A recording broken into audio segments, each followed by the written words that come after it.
But I'm telling you, man. But back, the for us as African people, because this show is starts in the center, in the black dot, is the black community, the first expression, like you said, of civilization, the first expression of life itself. That's not hate towards nobody. That's just the facts of life. That anyone that's expecting someone else to usher in a new paradigm, it will be a inhumane paradigm, and it's going to be an anti-life paradigm.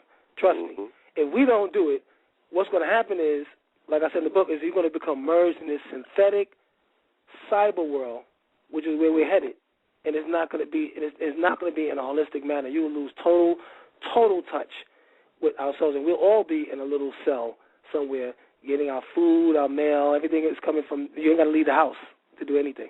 You want to go to the club, just pull on this machine. You be in a virtual club. You want to have sex with a celebrity. If you got the money, you're going to pay to get this upload. You're going to be there in the bed, going through all this sensory shit in this in this new era that we're going to.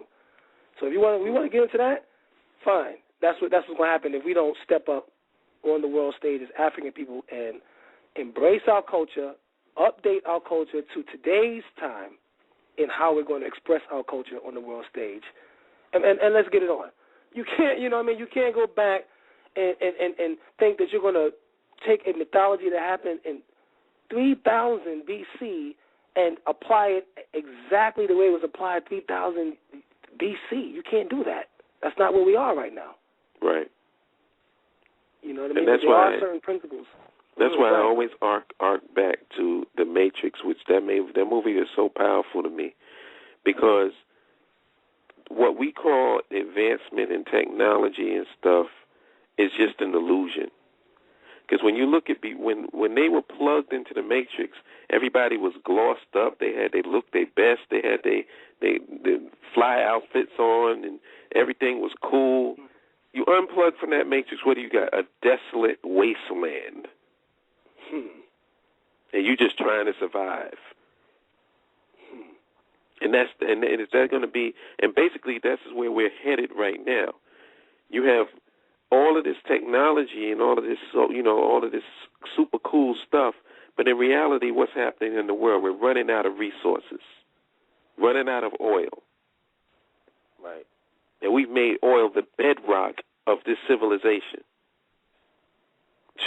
And I don't know if you've seen a movie. There's a documentary called Collapse.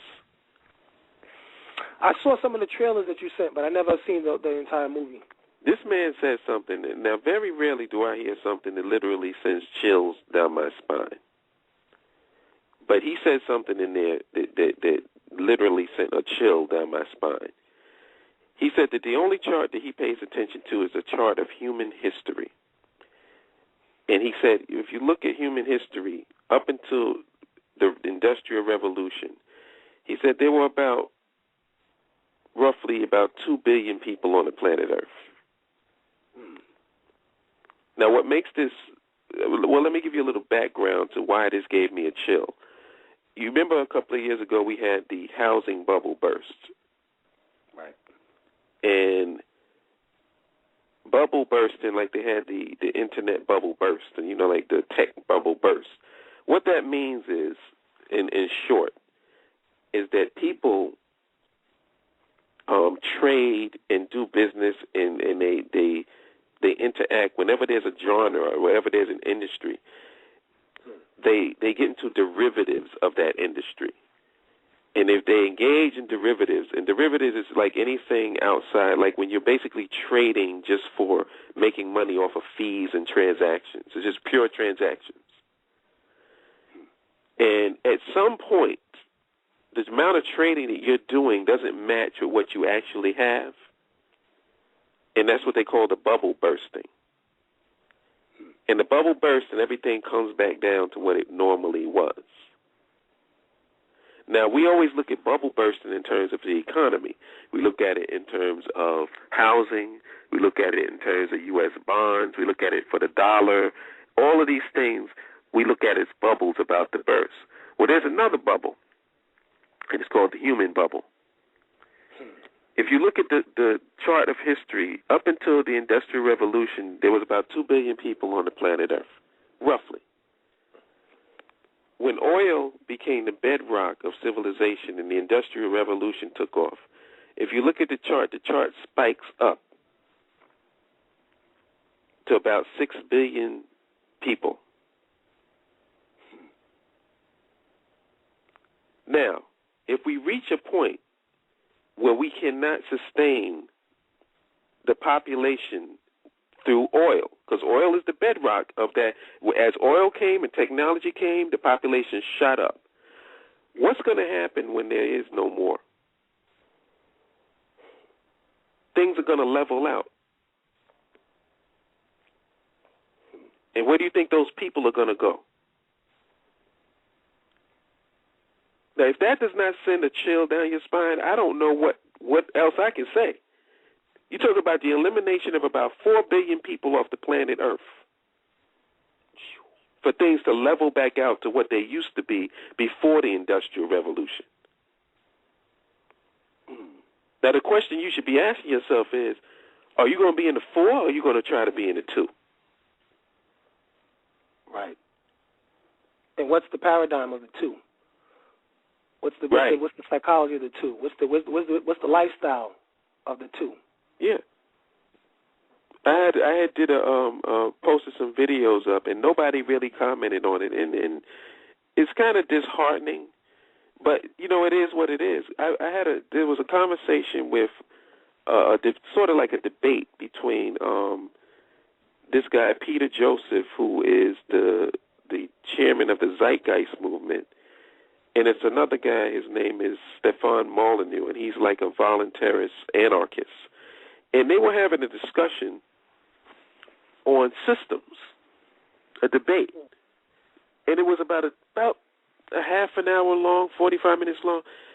And what I wanted people to concentrate on was not the philosophies themselves, you know what I'm saying? But the level of the discussion.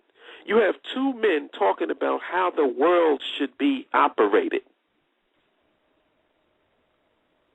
When are we going to, as African people, step up the dialogue? Exactly. I mean, I've attempted to do it, unsuccessfully, I might add. But I've tried. I've attempted to take the discussion to the level of when are we going to start defining how not only we should live as African people, but how the world should be run. Because when you start talking about how the world should be run, you're thinking like an owner. You're thinking like a landlord. Yeah, that's right. And we're not thinking that way. We caught up in is the black woman God or the black man God, and people are having discussions about how the world should be operating, how resources should be shared, how we should interact with authority. I mean, basic principle things that fundamental things that make up what a civilization is. And we're having these benign, these mundane conversations about nothing. Right. In relationship to what's going on in this world. We have got to step up to the plate as African people, man. Yeah. You got the Chinese. It is very possible that the Chinese are looking at as Africa as a colony of China. Yeah. Think about that, because China has, 1 billion people? Those people, it's getting crowded there. It's going to be just China's like more than big. China's, what are they at? They might be at 2 billion now. Them in India is occupying a lot of, taking a lot of resources. Right. So Africa is the perfect place to spread your population. And what's going to happen to the indigenous African people that's there?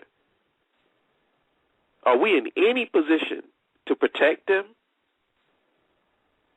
Are we in any position to control the resources of our motherland? And we're sitting here. I'm sorry. I missed 315. I think that might have been Brother Ish. Call back. I'm going to bring you guys in a minute. I just want to let Holip just say that point, and then I'm going to bring you in. I see somebody on the Skype want to call in. All right, go ahead. Finish that up. Be careful of them Skype calls, so keep your trigger finger ready. Okay. But be easy. are we gonna sit here having a conversation about a freaking desert wasteland in Israel and some Atlantis or Moor? We're actually having conversations on that while people are taking over the most precious land on the face of the planet Earth, and then we're debating over whether that's our homeland or not. Right, or what's the real name, or what's the call it what you. My theory, like I told people, whether you want to call it what you want to call it, you can just say the motherland, with that place over there, Kibulan, Bakala. You want to call it, whatever, I don't know what you want to call it. If we can reach a consensus on, I'm going to tell y'all, I'm going to say this for the record. If it takes us calling ourselves collectively Moors, I'll be a Moor. Is that what it takes? Right. When are we going to reach a fucking consensus and come to some conclusion so we can start moving and acting on that? There's nothing that there's no lines as the sayings that I'm willing to draw. If we come collectively together on any issue, I'll be down with it. And and in my opinion, it's asinine to get stuck on that. That to me is asinine. To me is time wasting. That you looking at me, you from the same project I'm from, but you've taken on a doctrine, a religion. You've made what you say is a science it's a religion ultimately, and you will cast me out from your family because I'm not in your organization. I'm not a part of the flock. Oh, and I want to make one more point before you bring the next caller in, and this will be quick. If somebody has a car that they own the paperwork to it, it's their car. Doesn't it seem ridiculous for you to have a discussion about what that car should be called if it ain't even fucking yours?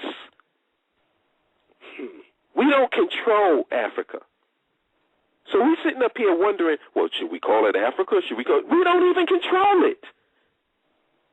Right. How about controlling the land first, and then we can figure out what we're going to call it? If you don't want to call it Africa, I have no problem with that. If somebody wants to go into a deeper, more ancient name for the land, fine. My issue is more practical. Everybody knows what Africa is. Right. So if we're going to change the name, how long is it going to take for it to seep into the universal consciousness where everybody acknowledges that this is the place that we are renaming? Right. And in order for you to do that, you have to control the land. So don't put the cart before the horse is all I'm saying.